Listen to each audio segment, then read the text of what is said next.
Okay, so dear Dhamma practitioners,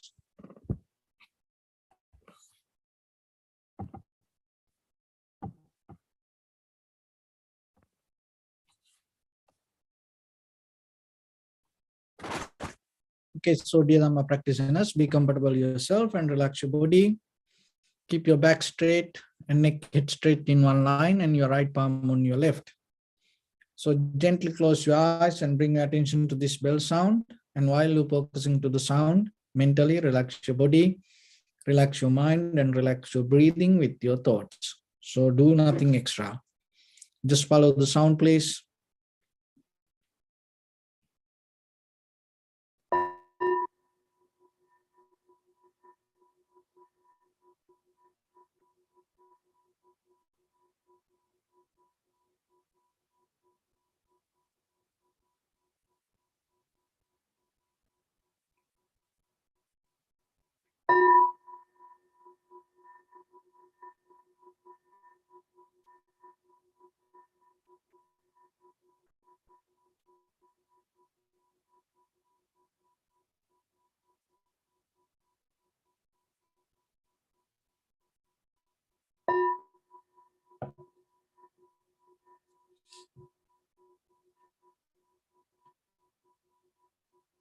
Namo tassa bhagavato arahato samma sambuddhassa.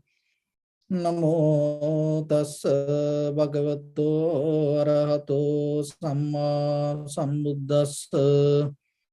Namo tassa bhagavato arahato samma sambuddhassa. Homage to the Blessed One, the Exalted One, the fully Enlightened One.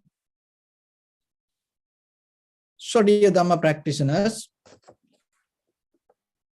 before we start our practice session, we'll take few minutes to understand ourselves, how this meditation can help for us for our day-to-day life, and at the same time, how it's going to help for you to develop your spiritual development.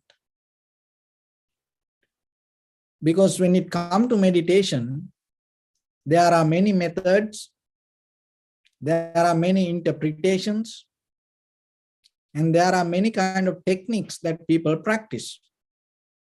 But here we mainly practice tranquility meditation and vipassana meditation, inside meditation, samatha and vipassana, tranquility inside, chitta bhavana and panya bhavana, one-pointness and analytical method. So those are the two mental cultures we develop here. For meditation, it mainly interpreted as mental culture. Before the meditation, in the text, we use the word bhavana. So when it translates to English, more than the meditation, it is cultivation of the mind. So when you cultivate something, you have to create a space. Without a space, you can't cultivate. So now you cultivate your mind. So mind here means your awareness, your consciousness. And when it comes to that, this all the thoughts, experience, recognitions, emotions, that everything included to that. So when you grow it in a certain way, so that is profitable way, because you can grow it unprofitable way also. So when you grow it unprofitable way, what happens?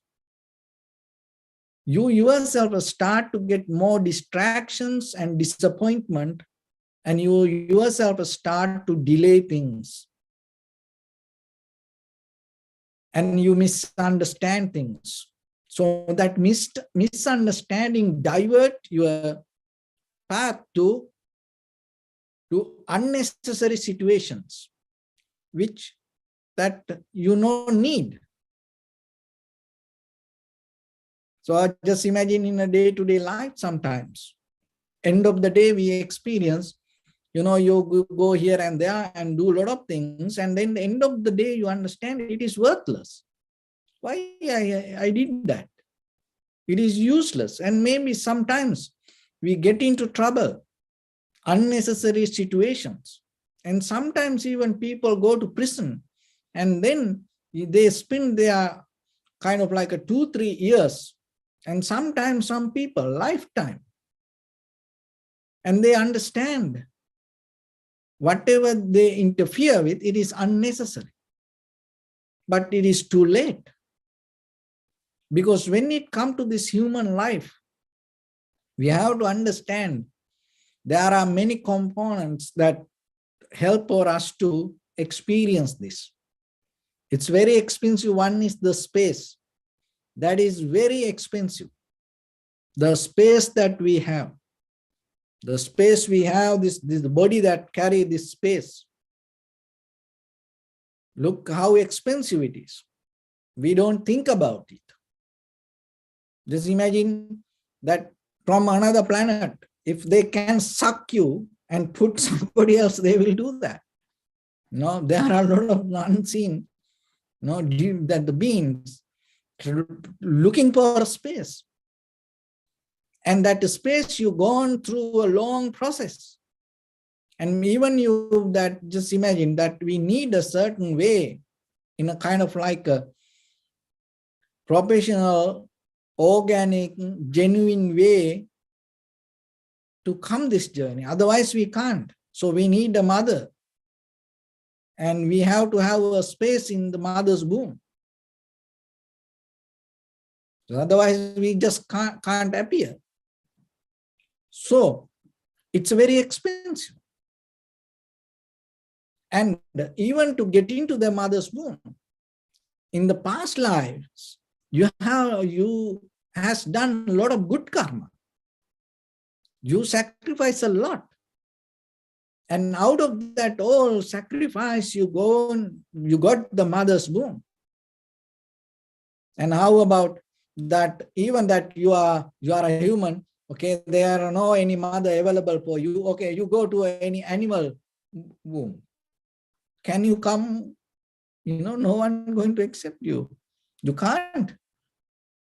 Just imagine, cow or dog or monkey, or the, monkeys are, just according to the, Western history, that we are more close to monkeys, chimpanzees. So just imagine we have no any human womb available. Okay, you have monkey. Do you think it's going to be work for you? No. So then exactly this, everything happened to you. And the space, it's a very expensive thing. Remember, it's not going to be forever for you. By the time it's going to, take you out from the space that you hold. And then you can't tell, okay, give me another 1 minute. No. There is a time come for all of us to give this space back. Another thing is the energy. Look at that from the mothers, from your parents, from your ancestors, which we call, our blueprint, the genetic energy. Just imagine your mother and father didn't have the enough energy to fulfill your journey. What will happen to you? Maybe you can become kind of like a handicap. But it didn't happen to you like this. And even before you come to this world, if your mother and father did something wrong and it affects for their physical body and energy, so then what can happen? And as you know, there are a lot of people go through like that situations. But that all energy, life force, was exactly correct for you. And your mother and father, even without knowing who you are, they prepared for you. See how expensive it is. And from that day, when once you come to the mother's womb, and then you grow inside that 9.5 months or 10 months, and then that whole energy that you carried in your body, in case if something went wrong there, and maybe after you came out of the womb, and you're going to carry that disability with you. See how risky it is. And from that day, when you're born, from that day to today, look at your journey, how much energy you spend, how much energy you generate. So you have to think about it a little bit. Another thing is the timing. So the next one. So space, energy, and the timing. So this time period, not going to be the same every day, and time goes so fast. And another thing is, underneath this all, your life is belong to the time. The tick, tick, tick, tick sound is duck, duck, duck sound, that everything has a connection. One day, it's all going to stop for you. So, and the understanding that you have the right timing yourself to now to recognize this, because this is going to disappear, and by the time maybe when we get old, our body and mind become more weaker, we cannot do much things, and that is one thing. And the awareness and the consciousness as a human being that we have, look, that everybody not going to have the same sometimes. So the fourth one is the consciousness, even though that you became a human being. And sometimes people come with many kind of mental, physical unbalance. They cannot get into that right awareness. So this all create a kind of like the energy part create a rhythm, and the physical part create a pattern. This rhythm and pattern itself we call the karma. So the human life is when it comes to this whole planetary system, that all the existence, that all other living beings, from lower to higher, that every existence, this human world is another way called karma bhumi. So the karma bhumi means this is the place that you can generate the karma. Even the heaven, you can't do it. That's why for divine beings, we are the one who transferring merits, because they can't get it. They have the preconditioned mind, life, if there is a place like that.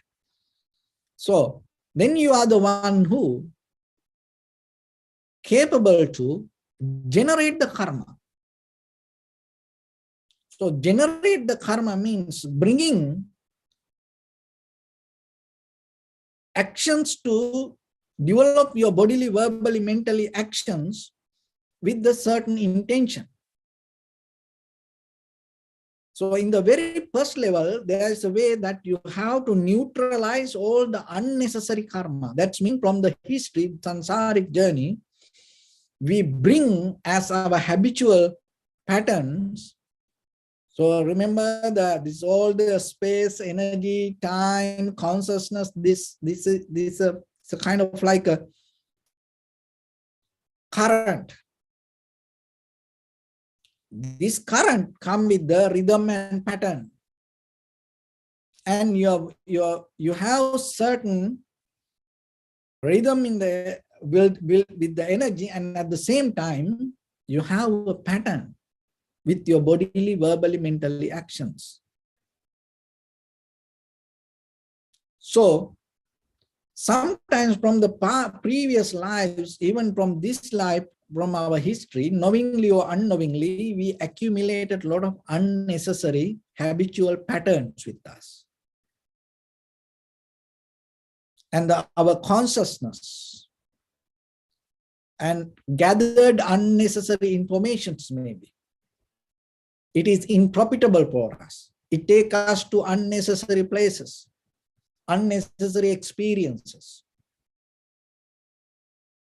So then, first thing, one thing is you have to minimize that.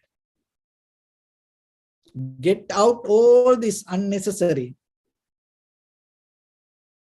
bodily, verbally, mentally, patterns, actions.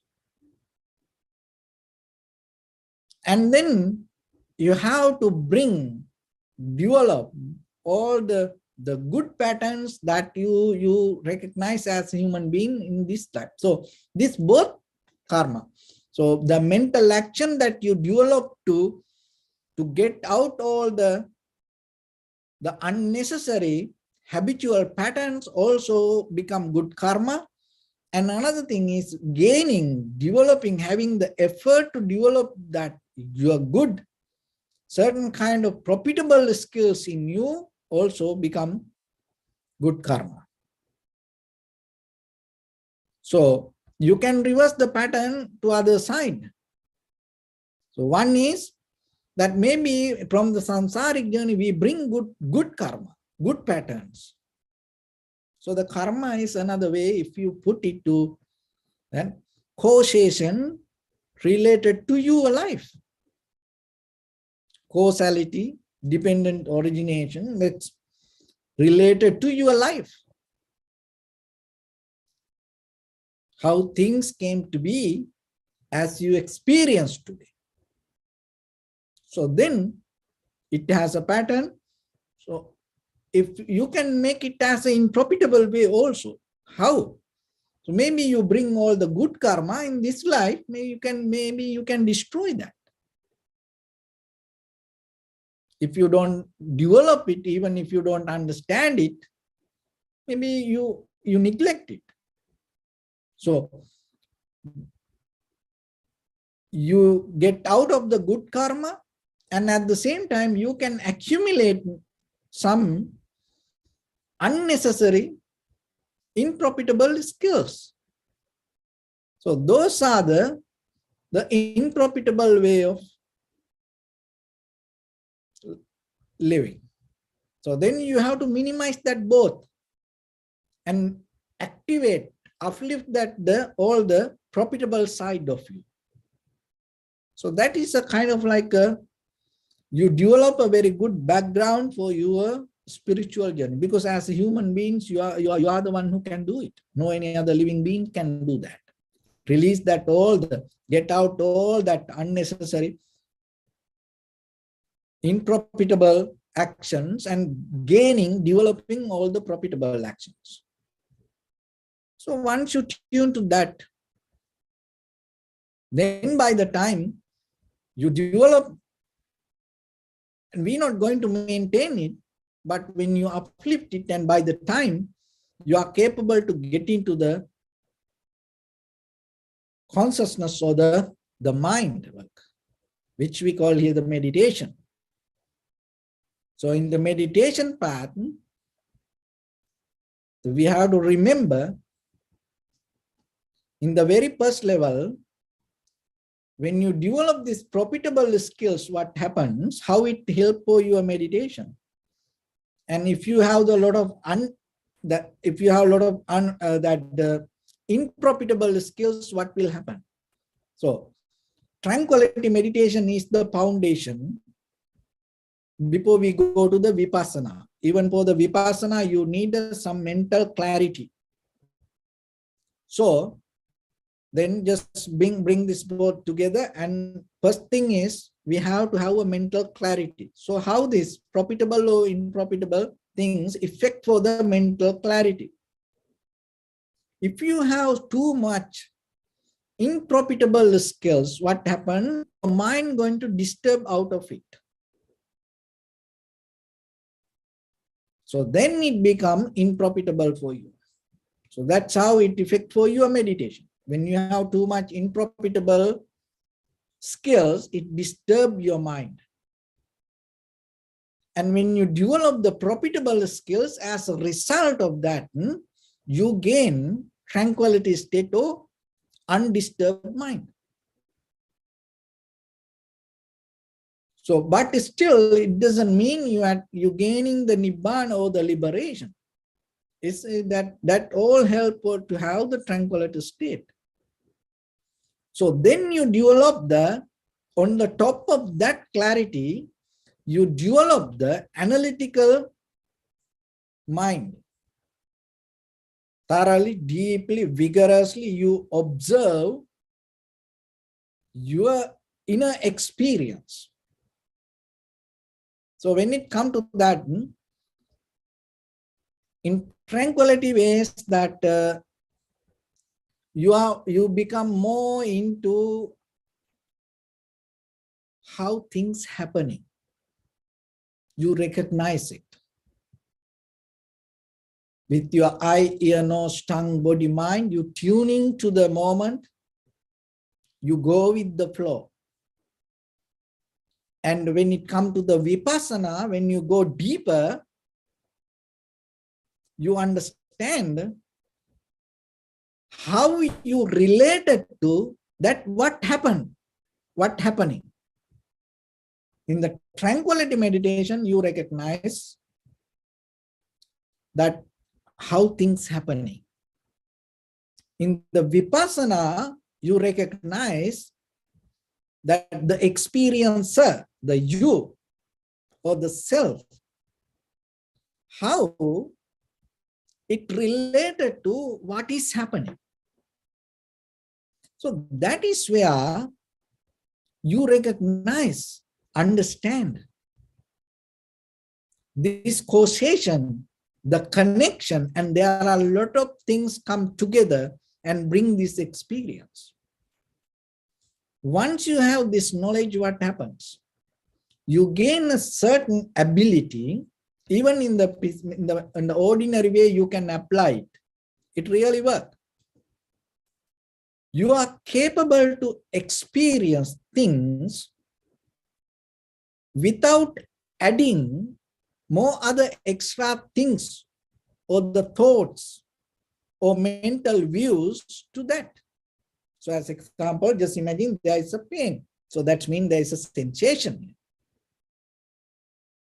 And then you are capable to get it as only as the sensation. It's kind of like a very organic, very natural, raw level of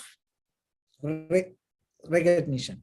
So otherwise you can add, oh, my hand, and it is a very bad pain. And then you can bring the history. Maybe yesterday I did that, maybe because of that. And maybe you can add tomorrow, you have to do some work tomorrow. And then you start to think, oh, maybe because of this pain, now I can't do it. So like that, what happens in the very conventional life, what we do, when the experience come to us, we are not capable to gain that experience or see that experience, recognize that experience very raw, natural, very organic way itself. We get a lot of other extra things to understand this. That's how we see.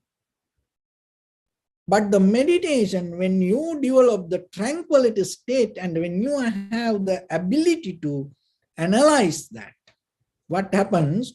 You are capable to get out that all the extra informations that you added to your sensation. So then you take it as only the sensation. And that is where you can recognize the very nature of the sensation. Otherwise, mostly what happened, we add some extra information. Because of that, the bottom level of raw level, the organic level of sensation, we can't catch. So the same thing happens in day-to-day life. So just imagine there is something that you want to experience. But if you get many opinions, what happens sometimes? That opinions overtake the moment of experience. Then you experience the opinions, not the experience, the moment of experience. So that's why when it comes to the meditation or the vipassana, you have to drop that everything and just be with the experience. So for that, you have to you have to have a clarity and you have to practice. Why? Because we used to understand things, adding more other extra informations. That's how we understand things. So that is for conventional level of mind, for the knowledge. It's not for the wisdom. Because when it comes to the wisdom path, in the moment of experience, there are no informations. It's a moment of experience. But once you start to add more other extra, when you try to explain it to others, and then you have to bring similes, that examples, many other connotations, and then you bring it. So this both path is very necessary. But we have to understand the difference when it comes to our practice. So once you have it, so yourself, you are capable to experience that deeply inside your whatever that you experience as pain, sensation, emotions, or the perception. So anything, whatever the moment of experience, you are capable to see as it is. And as a result of that, you recognize how it comes to be as it is. And then you recognize there is no such a permanent, concrete, permanent entity exists separately itself. This everything we experience with the moment of interaction, interrogation, and with the interdepending each other. So once you have that understanding, you are more capable to be with it, handle it inside you, rather than holding, grasping it to it. And that is where you become free from you. That is the most difficult hindrance, to become free from ourselves. Our own experience not allow us to experience it as it is, because our own mental views experience that the patterns, the methods, that itself overtake inside us. So this meditation leads you to get it done. So this is the time that you can do it as a human being. In the samsaric journey, maybe we went to here and there, and we didn't finish the job. And we came to this world and with this unfinished job. But today, as a human being, you are capable to finish this. So this is the path. I explain how you can done this. So don't keep continue this unfinished job. Why? Because we don't know tomorrow. As I mentioned from the beginning, the space, what kind of space we're going to have, the energy, what kind of energy field we're going to connect, timing, and what kind of time zone, that what kind of time we're going to have, and the consciousness. So the what kind of consciousness we're going to have, and out of this all, we don't know. No one can guarantee. There is no any warranty for your journey that that your rhythm or your patterns going to be the same like this. So don't carry this unfinished job for tomorrow. You need only one moment to settle down. But this practice will help you to come to that tipping point. So that is where we keep going. Only thing is, give your fully attention, bring your all the energy and put it to one place. Be with the moment, knowingly that you practice this, and bring your attention to in front of your nose and your upper lip area, and observe your inhalation, exhalation as it is, without making make anything happen the way you want. I inhale, I exhale, so kind of like that. Don't do that things. At least let it happen freely. Another thing is, don't verbalize it, because this way we have this inner communication always. Our mind always have blah blah blah conversation. So don't bring this conversation to the moment. Be silent. Experience it without verbalizing. And don't experience it as a kind of like with the self-centered, oh, I do this, oh, I am the one who experiences it. So get out of it. Just let it be as experience. And don't bound to the body. Oh, I am this person, this is my place, that place, so kind of like that. Get out of this skin. And then you will see this entire universe is your body. When the entire universe becomes your body, you tune to the universal consciousness. In that universal consciousness, you recognize there is nothing solid, that everything changing. Once you come to that point, you will understand the experience and the experiencer, perception and the perceiver, object and subject, this all change. So with that, let's get into practice a little bit now. So your right palm on your left, and neck head straight in one line, and be comfortable with your posture.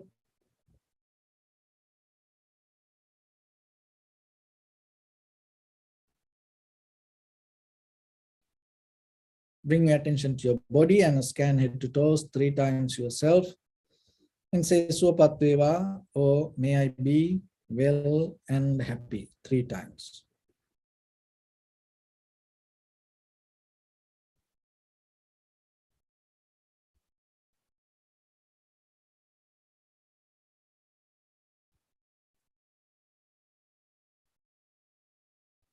Take a moment and think. We gathered here in this moment to practice this ancient meditation technique. All the Buddhas, all the enlightened masters followed this path and achieved wisdom. So we also gathered here to accumulate that knowledge.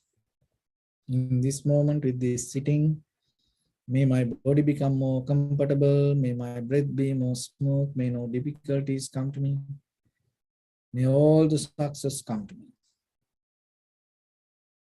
Also think for a moment, this is the last moment we're spending in this very lifetime, and detach your mind from all your past memories and as well as any kind of future thoughts. Just try to remain in the present moment, observing the sensation of your inhalations and exhalations. So in the beginning, deeply and gently, breathe out 3 times and find the sensation, please.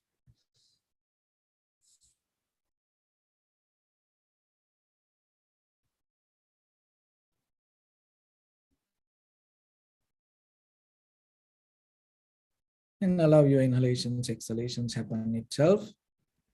And when it happens through the sensation of it, recognize, do nothing extra.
Bring attention to your body, please. Observe your posture.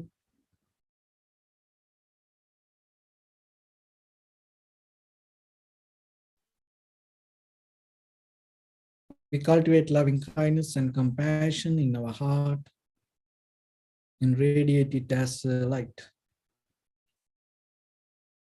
around your compound, village, city, state, country, world,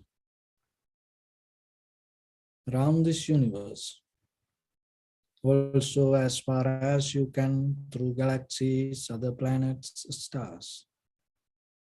Reminding yourself like this. With clear intention, mentally repeat after me.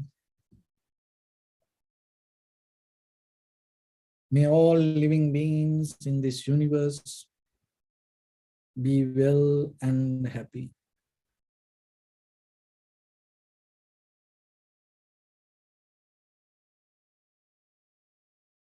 May everyone be happy and safe. And may their hearts be filled with joy.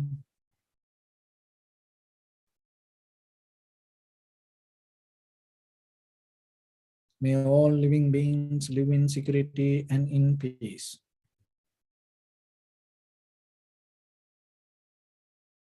Beings who are frail or strong, tall or short, big or small, visible or not visible, near or far away.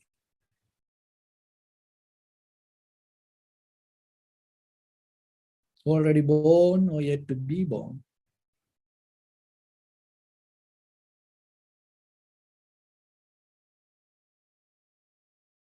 May all of them dwell in perfect tranquility.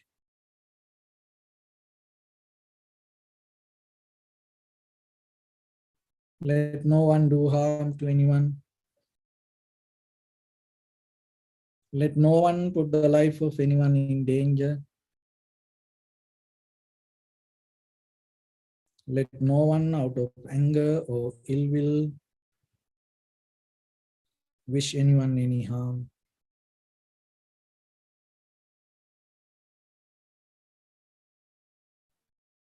Expand the loving kindness and compassion beginning from your heart.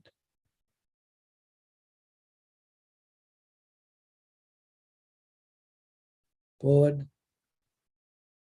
Visualize yourself and send it as a light.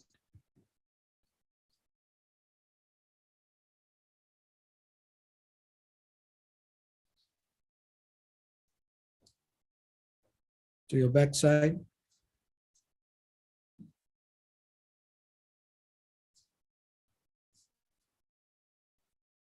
To your left side.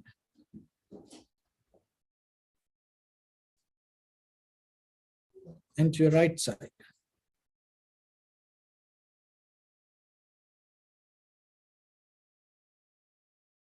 Downward.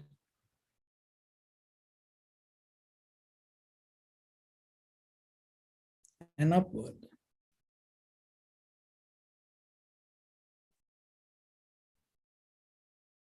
To all 6 directions at once.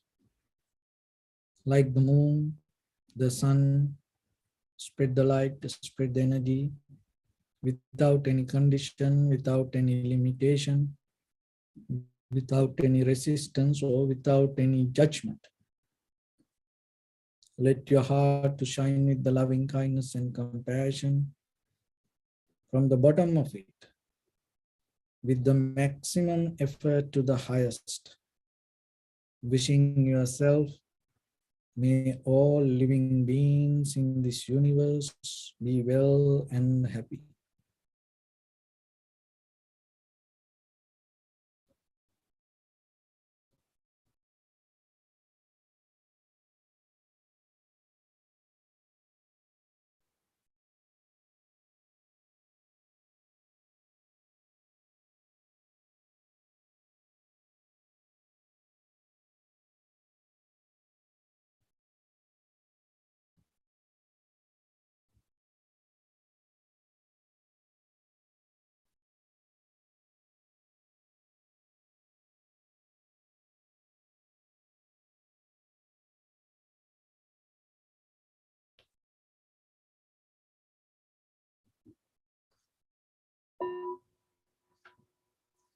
Say sadhu, sadhu, sadhu.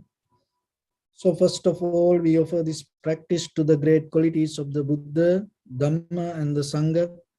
And also by the power of this meritorious deed, may all of us attain to the supreme bliss of Nibbana. May all your guardian angels and deities will receive these merits and increase their longevity and protect all of you from any kind of planetary influences or any ill effects. Ittavata mehi sampadam punya sampadam sabbe devanumodantu sabba sampatti siddhya sabbe bhutanumodantu sabba sampatti siddhya sabbe sattanumodantu sabba sampatti siddhya Imaya dhammanu dhamma patipattiya buddhang pujemi dhammang pujemi sanghang pujemi Attaya imaya patipattiya jati jara vyadhi maranam ha paripunjisami Idamme punya kammang asavakkaya vahan hotu sabba dukkha pamuncatu. Bless you.